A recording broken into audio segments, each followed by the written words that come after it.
Y'all see that Eugene Vachelman is still out there? What's he doing? He's still picketing. I feel kind of bad for him. Yeah, me too. I mean, like, does he know we still make the DPO? He's got one.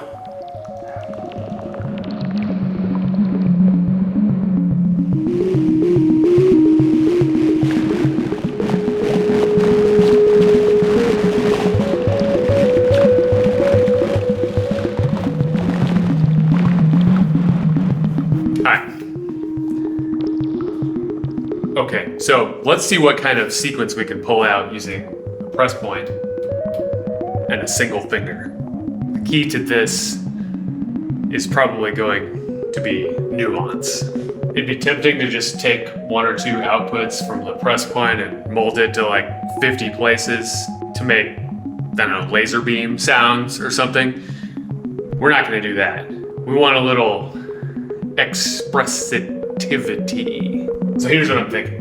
We use the smooth touch function to voltage address both snake channels of Renee at once, but in different depths. So to start,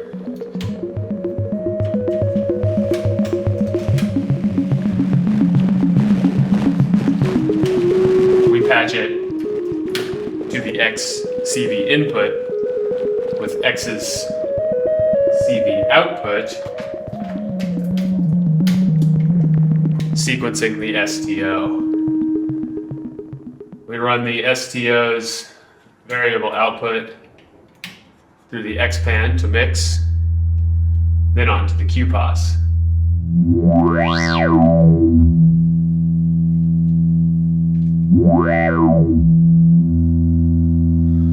Note that the Renee is unclocked. We'll use fun.cv.location to make the CV input control the location on the grid according to the currently selected snake pattern. So when we press on the plate,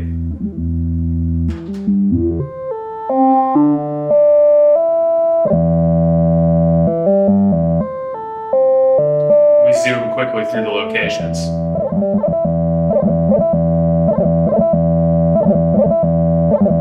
Then it can take longer to return to the start point based on how long I've set the slew time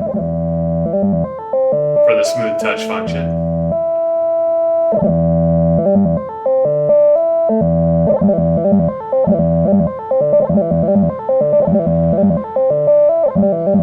We can also select different snake patterns to make it go in different directions.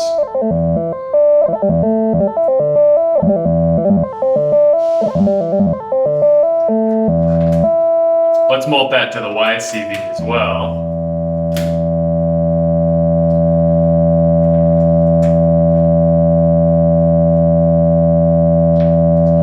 And we'll use that channel to sequence the XPO. Mix it in.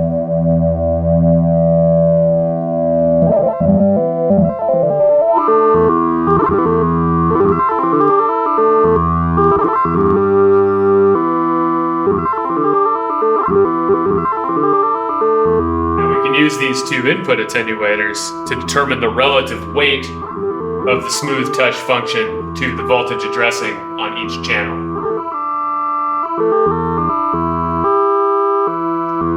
If we go to the state select page, we can visualize the two channels at once by the different colored dots here.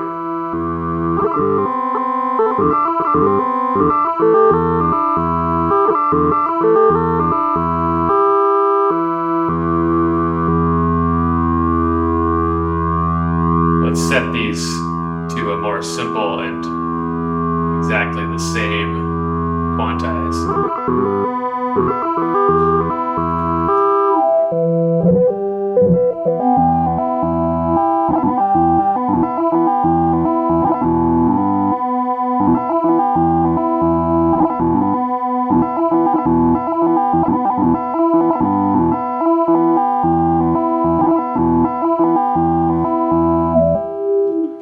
Use the smooth touch function to modulate the filter a bit too.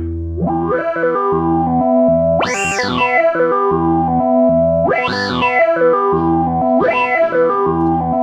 fun thing is that we can utilize the gate outputs from these channels as well. Let's use them to trigger two different functions on maths, which we can then patch to the left and right radiate inputs on the QPOS.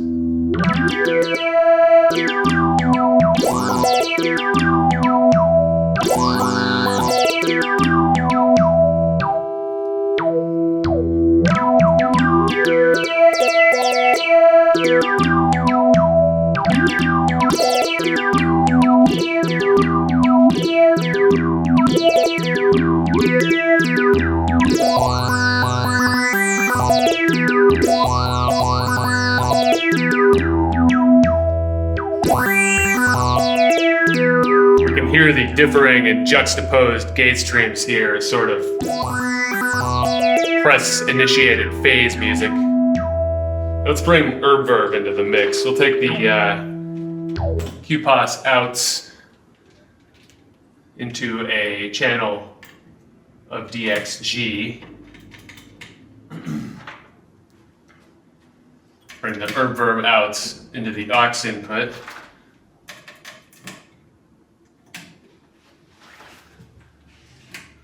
Monitor the DXG's outputs. Keeping the reverb fully wet, and we'll drive it with the combined mono bandpass output.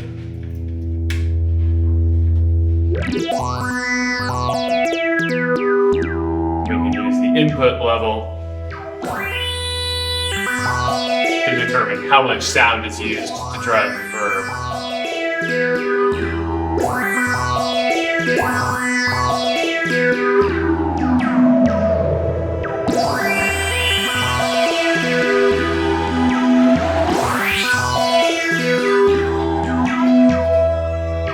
Let's let that smooth touch function modulate size as well.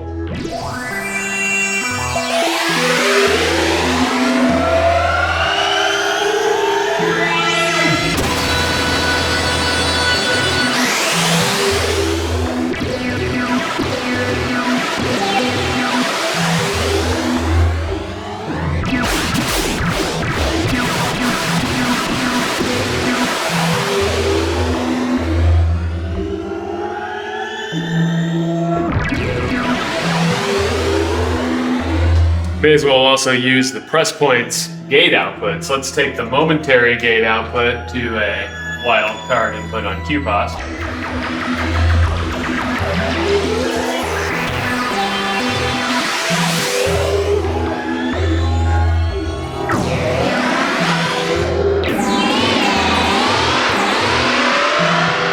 Toggled output to the tempo input on the reverb. Pre-delay all the way up, we can use this to sort of tap tempo-based slapback echo.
Just for fun, let's try syncing these two oscillators to each other.